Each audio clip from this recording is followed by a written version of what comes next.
Colour paper മാത്രം മതി, നമുക്ക് ഫ്ലവർ ചെയ്തെടുത്താലോ?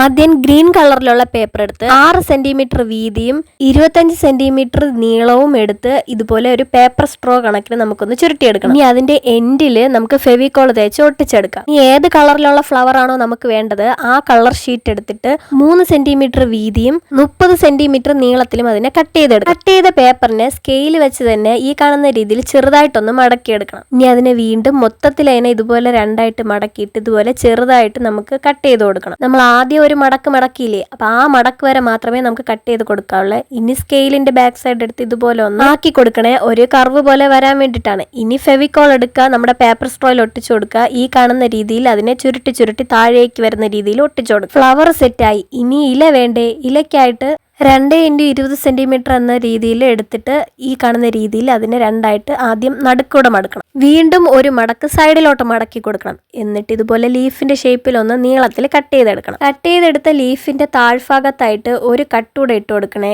എന്നിട്ട് ഗം വെച്ച് നമുക്ക് അതിനെ ഒട്ടിച്ചു കൊടുക്കാം. എന്തിനാന്ന് വെച്ചാൽ ഈ ലീഫ് ഒന്ന് വിരിഞ്ഞിരിക്കാൻ വേണ്ടിയിട്ടാണ്. ഇല്ലെങ്കിൽ നമുക്ക് ചേർന്നിരിക്കുന്ന ലീഫേ കിട്ടുള്ളൂ. അതുകൊണ്ട് ഇങ്ങനെ വിടർന്നിരിക്കാൻ വേണ്ടിയിട്ടാണ് അങ്ങനെ ഒട്ടിച്ചു കൊടുക്കണേ. എങ്ങനെയുണ്ട് നമ്മളെ ഫ്ലവർ? ഇതെന്ത് ഫ്ലവറാണെന്ന് എനിക്കറിയില്ല, നിങ്ങൾക്കറിയാമെങ്കിൽ ഒന്ന് കമൻറ്റ് ചെയ്യണേ. ഫ്ലവർ ഇഷ്ടമായെങ്കിൽ ഒരു ലൈക്കൊക്കെ ആവാം. അപ്പോൾ ചാനൽ സബ്സ്ക്രൈബ് ചെയ്ത് സപ്പോർട്ട് ചെയ്യണേ. നിങ്ങളുടെ ഫ്രണ്ട്സിന് ഇത് ഷെയർ ചെയ്ത് കൊടുക്കണം. അപ്പോൾ അടുത്ത വീഡിയോസ് ആയിട്ട് കാണാം. ബൈ.